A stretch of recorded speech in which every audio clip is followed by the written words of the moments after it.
Fort William ఎక్కడ ఉందంటే ఇక్కడ మనకి కలకత్తాలో ఉంది. ఫోర్ట్ విలియం కలకత్తాలో ఉంది. కలకత్తాలో ఫోర్ట్ విలియం ఎప్పుడు నిర్మించబడిందంటే 1698లో నిర్మించబడింది. సో ఇక్కడ మనకి ఈ ఫోర్ట్ విలియం అనేది ఎలా నిర్మించబడిందో ఇప్పుడు చూద్దాం. సో బ్రిటిష్ వాళ్ళు భారతదేశంలో వచ్చి వర్తకం చేస్తూ ఉన్నారు. అయితే ఈ బ్రిటిష్ వాళ్ళు మనకి ఈ బెంగాల్ ఈ ప్రాంతంలో కూడా వర్తకాన్ని చేయాలనుకుంటారు. సో ఆ బెంగాల్లో వర్తకం చేయడం కోసము ఈ బ్రిటిష్ వాళ్ళకి ఎవరు పర్మిషన్ ఇచ్చారంటే షాజహాన్ పర్మిషన్ ఇస్తాడు. మొఘల్ చక్రవర్తి 1633లో వీళ్ళకి ఈ బెంగాల్ ప్రాంతంలో మనకి వర్తకం చేయడం కోసము షాజహాన్ పర్మిషన్ ఇచ్చాడు. కానీ ఇక్కడ మనకి ఎటువంటి స్థావరాలు అయితే బ్రిటిష్ వాళ్ళు నిర్మించలేదు. అలా మనకి 1651 వస్తుంది. ఈ 1651లో మనకి ఇక్కడ హుగ్లీ ప్రాంతాన్ని బ్రిటిష్ వాళ్ళు తీసుకుంటారు. హుగ్లీ ప్రాంతాన్ని బ్రిటిష్ వాళ్ళు తీసుకొని ఆ హుగ్లీ ప్రాంతంలో వీళ్ళు మొదటి స్థావరాన్ని నిర్మిస్తారు. బెంగాల్లో బ్రిటిష్ వాళ్ళు నిర్మించినటువంటి మొదటి స్థావరం ఏదంటే హుగ్లీ. అయితే ఈ హుగ్లీలో ఈ బ్రిటిష్ వాళ్ళకి స్థావర నిర్మాణానికి ఎవరు అనుమతినిచ్చారంటే బెంగాల్కి సుబేదార్ అయినటువంటి మనకి షాజహాన్ యొక్క కొడుకు షాషుజా. ఈ షాషుజా మనకి బెంగాల్కి సుబేదార్ లేదా గవర్నర్గా ఉంటాడు. సో ఈ షాషుజా మనకి ఈ హుగ్లీలో బ్రిటిష్ వాళ్ళ యొక్క స్థావర నిర్మాణానికి అనుమతినిచ్చాడు. సో ఇక్కడ మనకి హుగ్లీలో స్థావర నిర్మాణానికి అనుమతినిచ్చాడు. సో ఇక్కడ మనకి బెంగాల్లో నిర్మించినటువంటి ఫస్ట్ స్థావరం లేదా ఫస్ట్ ఫ్యాక్టరీ, దీనికి పర్మిషన్ ఇచ్చింది మనకి షాషుజా. సో ఇక్కడ మనకి ఈ బ్రిటిష్ వాళ్ళు హుగ్లీలో స్థావరం నిర్మించినందుకు ఈ బెంగాల్ ప్రాంతానికి ఎంత పన్ను చెల్లించాలంటే ప్రతి సంవత్సరము 3000 రూపాయలు పన్ను చెల్లించాలి. ఈ బెంగాల్ ప్రాంతంలో స్థావరం నిర్మించినందుకు అండ్ బెంగాల్ ప్రాంతంలో వర్తకం చేస్తున్నందుకు ప్రతి సంవత్సరము 3000 రూపాయలు చెల్లించాలి. దీని తర్వాత ఏమవుతుందంటే మనకి ఇక్కడ ఔరంగజేబు మనకి ఇక్కడ ఖాసిం బజార్లో స్థావర నిర్మాణానికి అనుమతినిచ్చాడు. సో ఇక్కడ మనకి ఖాసిం బజార్లో 1658లో స్థావర నిర్మాణానికి అనుమతినిచ్చాడు. సో దీని తర్వాత మనకి ఇక్కడ 1667 వస్తుంది. ఈ 1667లో మనకి ఈ ఔరంగజేబు ఒక ఫర్మానాన్ని జారీ చేశాడు. సో ఈ ఫర్మానాలో ఏముంటుందంటే ఇక్కడ మనకి కస్టమ్ డ్యూటీ అనేది మనకి ఇక్కడ 2% తగ్గించాడు. 1667లో ఔరంగజేబు ఈ బ్రిటిష్ వాళ్ళు చెల్లించే కస్టమ్ డ్యూటీ ఏదైతే ఉందో దానిని 2% తగ్గించాడు. దాంతోపాటు ఇక్కడ మనకి British East India Company Mughal రాజ్యంలోని ఇతర ప్రాంతాలలో కూడా వ్యాపారం చేసుకునే అవకాశాన్ని కల్పించాడు. బ్రిటిష్ ఈస్ట్ ఇండియా కంపెనీ అనేది మొఘల్ రాజ్యంలో ఏ ప్రాంతంలోనైనా సరే వ్యాపారం చేసుకునే వెసులుబాటును కల్పించాడు. అండ్ బ్రిటిష్ వాళ్ళు చెల్లించే కస్టమ్స్ డ్యూటీ ఏదైతే ఉందో దానిని 2% తగ్గించాడు మన ఔరంగజేబు.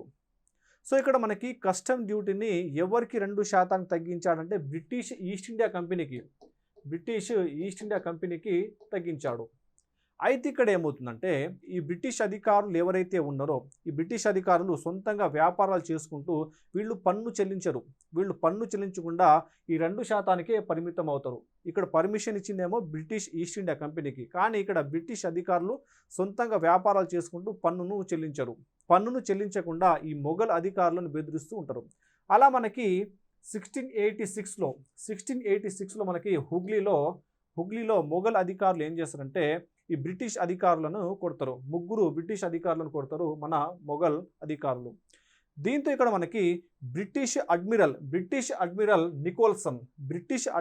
నికోల్సన్ ఇక్కడ హుగ్లీ పైన దాడి చేసి ఆ హుగ్లీ పట్టణం పైన బాంబుల వర్షాన్ని కురిపిస్తాడు ఈ నికోల్సన్. ఈ విషయము బెంగాల్లో సుబేదార్గా ఉన్నటువంటి షైస్తా ఖాన్కి తెలుస్తుంది. ఈ షైస్తా ఖాన్ సైన్యాన్ని తీసుకొని ఈ బ్రిటిష్ వాళ్ళపైన దాడి చేస్తాడు. అలా మనకి ఈ మొఘల్స్కి అండ్ బ్రిటిష్ వాళ్ళ మధ్య మొదటిసారిగా యుద్ధం జరుగుతుంది. బ్రిటిష్కి అండ్ మొఘల్ మధ్య మొదటిసారిగా జరిగిన యుద్ధం ఏదంటే ఇక్కడ మనకి చైల్డ్ యుద్ధం, దీనిని చైల్డ్స్ వార్ అని పిలుస్తారు. సో ఇక్కడ మనకి ఫస్ట్ యుద్ధం మనకి ఇక్కడ బ్రిటిష్ అండ్ మొఘల్ మధ్య ఫస్ట్ యుద్ధం జరిగింది. దీనినే చైల్డ్స్ వార్ అని చెప్పేసి పిలుస్తారు. సో ఈ యుద్ధంలో ఈ బ్రిటిష్ వాళ్ళు ఘోరంగా ఓడిపోతారు. ఓడిపోయినటువంటి ఈ బ్రిటిష్ అధికారులు మనకి ఫాల్టా దీవులకి పారిపోతారు. వీళ్ళు ఈ బెంగాల్ ప్రాంతాన్ని వదిలి ఇక్కడ ఫాల్టా దీవులకి పారిపోతారు. అండ్ ఇక్కడ మనకి బెంగాల్కి గవర్నర్గా ఉన్నటువంటి అధికారి ఎవరంటే జోసియా చైల్డ్. బెంగాల్కి గవర్నర్గా ఉన్నటువంటి అధికారి ఎవరంటే జోసియా చైల్డ్. ఈ జోసియా చైల్డ్ని బహిష్కరిస్తాడు ఔరంగజేబు. తన రాజ్యం నుంచి బహిష్కరించబడినటువంటి బెంగాల్ గవర్నర్ ఎవరంటే జోసియా చైల్డ్. ఇతని పేరు మీదుగానే ఈ యుద్ధానికి చైల్డ్స్ వార్ అని పిలుస్తారు. ఈ యుద్ధానికి చైల్డ్ యుద్ధం అని పిలుస్తారు. సో ఈ జోసియా చైల్డ్ అనేవాడు ఈ బెంగాల్ రాజ్యం నుండి ఔరంగజేబు చేత బహిష్కరించబడ్డాడు. సో దీని తర్వాత ఔరంగజేబు ఏం చేస్తాడంటే తన రాజ్యంలో ఉన్నటువంటి బ్రిటిష్ స్థావరాలు అండ్ బ్రిటిష్ కోటలు ఏవైతే ఉన్నాయో వాటన్నిటిని తన ఆధీనంలోకి తీసుకుంటాడు. అండ్ దీంతో పాటు ఇక్కడ మనకి ఈ ముంబై కోట ఏదైతే ఉందో, ముంబైలో ఉన్నటువంటి సెవరీ ఫోర్ట్ ఏదైతే ఉందో దానిపైన మొఘల్ నావికా దళం అనేది దాడి చేస్తుంది. ఎప్పుడు దాడి చేసిందంటే 1686లో. 1686లో మనకి ఇక్కడ సిద్ది యాకుత్ ఖాన్ ముంబై పైకి దాడి చేస్తాడు. సో ఇలా జరిగిన తర్వాత ఏమవుతుందంటే మనకి 1690 ఇయర్ వస్తుంది. 1690 ఇయర్లో ఈ బ్రిటిష్ వాళ్ళు ఏం చేస్తారంటే మనము మొఘల్ సైన్యాన్ని ఎదిరించి ఈ భారతదేశంలో వర్తకం చేయలేమని చెప్పేసి వీళ్ళు గ్రహించి ఈ బ్రిటిష్ అధికారులందరూ కూడా ఈ ఔరంగజేబ్ ఆస్థానానికి వస్తారు. ఔరంగజేబ్ ఆస్థానానికి వచ్చి అతనికి సాష్టాంగ నమస్కారం చేస్తారు. అంటే బ్రిటిష్ అధికారులందరూ కూడా ఈ ఔరంగజేబ్ కాళ్ళ మీద పడి అయ్యా మేము చేసింది తప్పే, మమ్మల్ని క్షమించమని చెప్పేసి ఈ ఔరంగజేబ్ కాళ్ళ మీద పడతారు ఈ బ్రిటిష్ అధికారులు. అప్పుడు ఈ ఔరంగజేబ్ ఈ బ్రిటిష్ వాళ్ళని క్షమించేసి వాళ్ళకి ₹1,50,000 ఫైన్ విధిస్తాడు. ₹1,50,000 జరిమానా విధిస్తాడు ఈ బ్రిటిష్ వాళ్ళకి. మీరు ఈ ₹1,50,000 చెల్లిస్తే మీ ప్రాంతాలని మీ స్థావరాలని మీకు అప్పగిస్తా అంటాడు మన ఔరంగజేబ్. అలా ఈ బ్రిటిష్ వాళ్ళు ₹1,50,000 జరిమానా చెల్లించి తమ యొక్క స్థావరాలను తిరిగి పొందుతారు బ్రిటిష్ అధికారులు. దాంతోపాటు ఇంకేం చేస్తారంటే ఈ బ్రిటిష్ అధికారులు 1690 ఈ ప్రాంతంలో సుతనాటి ప్రాంతంలో మేము స్థావరాన్ని నిర్మించుకుంటామని చెప్పేసి ఈ ఔరంగజేబ్ వద్ద పర్మిషన్ తీసుకుంటారు ఈ బ్రిటిష్ అధికారులు. ఎక్కడంటే సుతనాటి. ఈ సుతనాటి ప్రాంతంలో స్థావరాన్ని నిర్మించినటువంటి బ్రిటిష్ అధికారి ఎవరంటే జాబ్ చార్నోక్. దీని తర్వాత ఏమవుతుందంటే ఈ సుతనాటి ప్రాంతంలో ఉండేటువంటి స్థానిక జమీందారులు ఎవరైతే ఉంటారో ఆ స్థానిక జమీందారులకి అండ్ ఈ బ్రిటిష్ అధికారుల మధ్య విభేదాలు ఏర్పడతాయి. సో దీంతో స్థానిక జమీందారు అయినటువంటి మనకి ఇక్కడ శోభా సింగ్ 1696లో ఈ బ్రిటిష్ వాళ్ళపైన తిరుగుబాటు చేస్తాడు.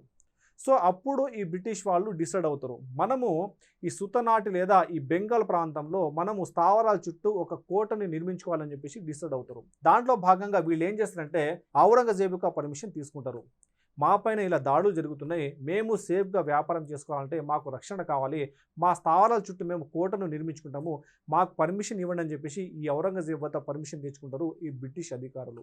దాంతోపాటు వీళ్ళు 1698లో మనకి ఇక్కడ సుతనాటి గోవిందపూర్ అండ్ కాలికత ప్రాంతాలని ఇక్కడ బెంగాల్ గవర్నర్ అజీజ్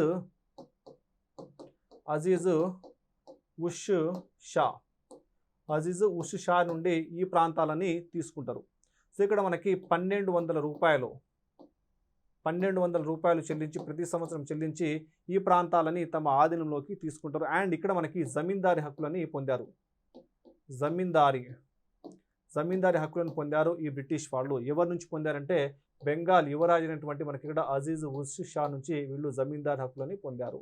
సో ఈ 3 ప్రాంతాలలో వీళ్ళు పన్ను వసూలు చేసుకునే హక్కులను కూడా పొందుతారు ఈ బ్రిటిష్ వాళ్ళు. సో ఇక్కడ బ్రిటిష్ వాళ్ళు ఏం చేస్తారంటే ఈ సుతనాటి, గోవిందపూర్ అండ్ కాలికట్ ఈ 3 ప్రాంతాల చుట్టూ, సో ఇక్కడ మనకి ఇక్కడ కాలికట్ ఉంది. సో ఈ కాలికట్ చుట్టూ ఇక్కడ మనకి సుతనాటి ఉంది.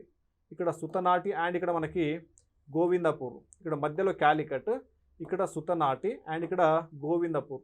సో ఈ 3 ప్రాంతాల చుట్టూ ఈ ఫోర్ట్ విలియం కోటని నిర్మిస్తారు. ఎవరు నిర్మించారంటే జాబ్ చార్నోక్. ఈ 3 ప్రాంతాల చుట్టూ ఫోర్ట్ విలియం కోటను నిర్మించాడు ఎవరంటే జాబ్ చార్నోక్. దీని తర్వాత 1700లో ఈ కలకత్తా ప్రాంతాన్ని ప్రెసిడెన్సీగా ప్రకటిస్తారు ఈ బ్రిటిష్ వాళ్ళు. కలకత్తా ప్రాంతాన్ని ప్రెసిడెన్సీగా ప్రకటించి ఈ ప్రెసిడెన్సీకి మరియు ఈ ఫోర్ట్ విలియం కోటకి మొదటి అధ్యక్షుడిగా ఎవరిని నియమించారంటే ఇక్కడ చార్లెస్ అయ్యర్ని మొదటి ప్రెసిడెంట్గా నియమిస్తారు. అయితే ఇక్కడ మనకి ఈ కలకత్తాలో నిర్మించబడినటువంటి కోట ఏదైతే ఉందో ఆ కోటకి ఇక్కడ మనకి ఇంగ్లాండ్ రాజు